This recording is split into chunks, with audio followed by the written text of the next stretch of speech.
it's some major goal you want, or maybe it's one you're already working on and you have experienced a lot of setbacks, a lot of defeats. You've experienced a lot of disappointment. Maybe you've already given up. And maybe you just need a little fire, a little encouragement to get back in the game again. Here's what I want you to look at. There are winners, there are losers, and there are people who have not discovered how to win. And all they need is some coaching. All they need is some help and assistance, just a little support. All they need is some insight or a different strategy, a plan of action to make some adjustments that will open up the key to a whole new future for them, that will give them access to the unlimited power that they have within themselves. That's all that they need. So what I want you to do is think about something you want for you, that's real for you, that's important for you, that will give your life some special meaning and power. And I don't even want you to say, I can do that. I don't want you to assume that. See, 5 years ago when I started out in this area, I would not have been able to make the mental leap that I would be up to where I am right now. I don't want you to begin to just psych yourself out. No. I want you to be able to say something to yourself that will enable you to maintain a level of integrity with yourself. That when you say this, even when you face tremendous setbacks, it will be a benchmark to keep you in the game, to keep you moving forward and experimenting and readjusting your strategy and your plan of action, continuously looking for ways to win. So what is that something? When you got an idea you want to move on, you might not have the money, you might not have the education, you might not have the support or the resources you need. What is that something that can keep us going, that will enable us to act on our dream? What's one of those keys that will begin to help us to discover the secrets to our dream? Here's what I want you to repeat after me, please, with power and conviction. Say, it's possible. It's possible. That's all I want you to do when you look at your dream. Just say to yourself every day, it's possible. Just say that every day to yourself, it's possible. Because what does that do? See, it begins to change your belief system. See, the way in which we operate, ladies and gentlemen, it's a manifestation of what we believe, what's possible for us. Whatever you've done up to this point, all that it really is a duplication, it's a reproduction of what you believe subconsciously that you deserve and what's possible for your life. Before April 1954, the common belief, the universal belief, because it had been tried again and again and again and people had failed, the belief was that man was not physically capable of breaking the 4-minute barrier, that he could not run a mile in less than 4 minutes. That was the belief on the planet. It had never been done. But here's what happened, ladies and gentlemen.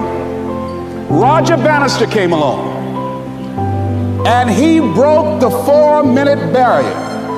Now here's what's significant about that.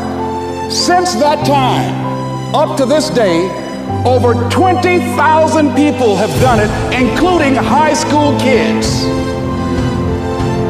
What changed? 20,000 people, what changed? Here's what happened when they got on the track. They knew it had been done.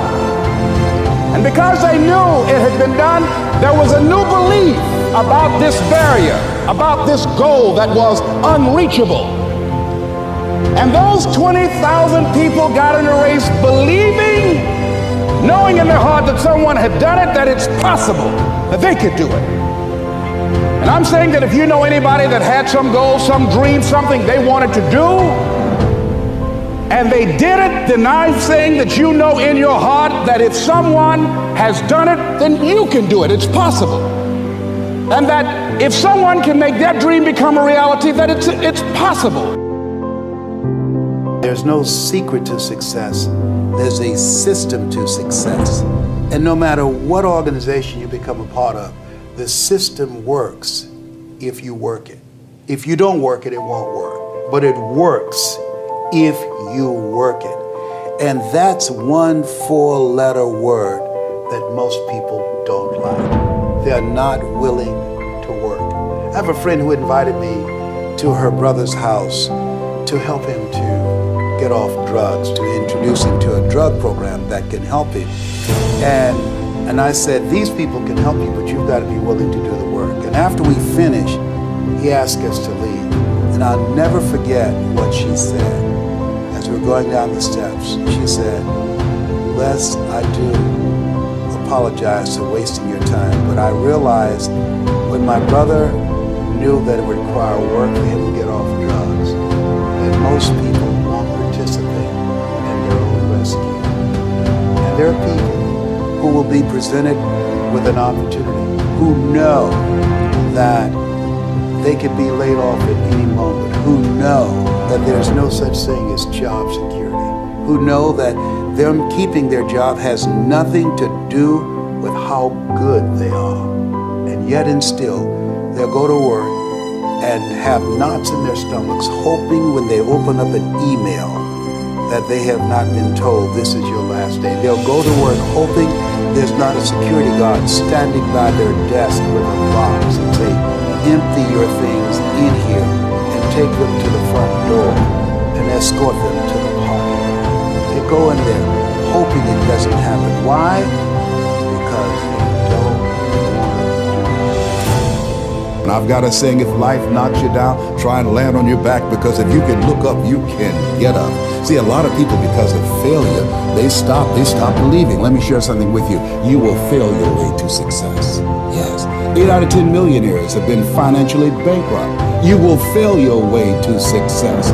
It doesn't matter how many times you fail. It doesn't matter how many times people tell you that you can't do it. It doesn't matter if you don't have a dime in the bank. You will fail your way to success. I wish I had not waited 14 years. Somebody said, if you want to lose something, lose money. You can get that back. 8 out of 10 millionaires have been financially bankrupt. Walt Disney filed bankruptcy 7 times and had 2 nervous breakdowns. But don't lose time. There were 14 years I sat on the sideline. 14 years I said, I don't have an investor in me like Tony Robbins. 14 years that said, I don't have an MBA or a PhD, and I can't compete with these guys. I have the complexion of rejection. 14 years I silenced myself. And so I regret that, because there are some people that maybe if they'd heard my voice, they would not have turned to drugs. If they'd heard my voice, their lives would have taken a different direction. And I can't get those 14 years back. That haunts me, and I think that drives me when I speak with such energy. I'm trying to make up for that. It's not easy. But changing your life, changing habits, reinventing yourself, picking yourself up after life has knocked you flat on your back. I've got to say, when life knocked you down, try and land on your back, because if you can look up, you can get up. Well, that sounds cute, but that's not easy. When I was diagnosed with prostate cancer 17 years ago, that first time that happened, I said, hey, I can handle this. Then when it came back a year later, last year, 17 years later, and this time it metastasized to 7 areas of my body and ate 40% of my T1 vertebrae. Now the stakes are higher. Is this life saying, okay, Mr. Motivator, you beat cancer the first time. What you gonna do now? I started laughing. And the doctor told me, he said, why are you laughing? Are you in denial? I said, no. I said, I feel like Mother Teresa. He said, what do you mean? She said, Lord, I know you know how much I can bear. I just wish you didn't have so much confidence in me. I said, the stakes are higher. So I've got to dig in and got to fight more. Because at the end of the day, life is a fight for territory. And once you stop fighting for what you want, what you don't want will automatically take over. And so it's a fight, it's a challenge in life every day. And what we have to do is embrace it. What we have to do is see it as a project to be worked on. And I read something once that I live by. It said, in life, you will always be faced with a series of God-ordained opportunities, brilliantly disguised as problems and challenges. And so I see even cancer as a gift.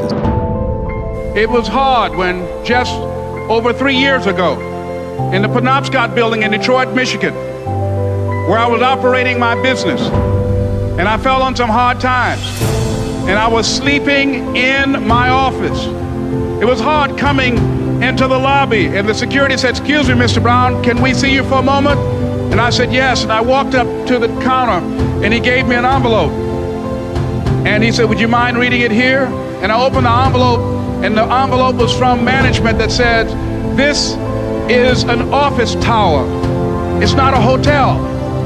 Please do not sleep in your office." And I said, "Excuse me, sir." I said, "I just work long hours in creating my business. I'm an entrepreneur. And right now things are bad for me, but they're not going to be this way always. And I just asked for the opportunity to continue to operate like I'm doing. I'm not trying to make this my home." And it was hard coming through the lobby. And sometimes they would laugh. There's a guy talking about becoming successful. And look at him. He's bathing in the bathroom upstairs on the 21st floor. He sleeps on the floor. Him and two other dreamers up there. Look at him. It was hard, ladies and gentlemen, coming to speak to people. And I was facing financial difficulties in my own life. I was behind on my bills and my dreams, and I'm saying to them, you can live your dream. It was hard, ladies and gentlemen. It was very difficult to pick myself up each day believing that I could do it. There were times that I doubted myself. I said, "God, why is this happening to me? I'm just trying to take care of my children and my mother. I'm not trying to steal or rob from anybody. Why did this have to happen to me?" It was very hard. And here's what I want to say to you. For those of you that have experienced some hardships, don't give up on your dream. No one could have convinced me by holding on, by continuing to push forward, by continuing to run toward my dream, that one day I would have my own talk show. It's a long shot, ladies and gentlemen, from Liberty City, an abandoned building on a floor, never knowing my mother or father. It's a long shot. Being here with you today in this dome in Atlanta, it's a long shot. No college training, labeled educable, mentally retarded, but I kept running toward my dream.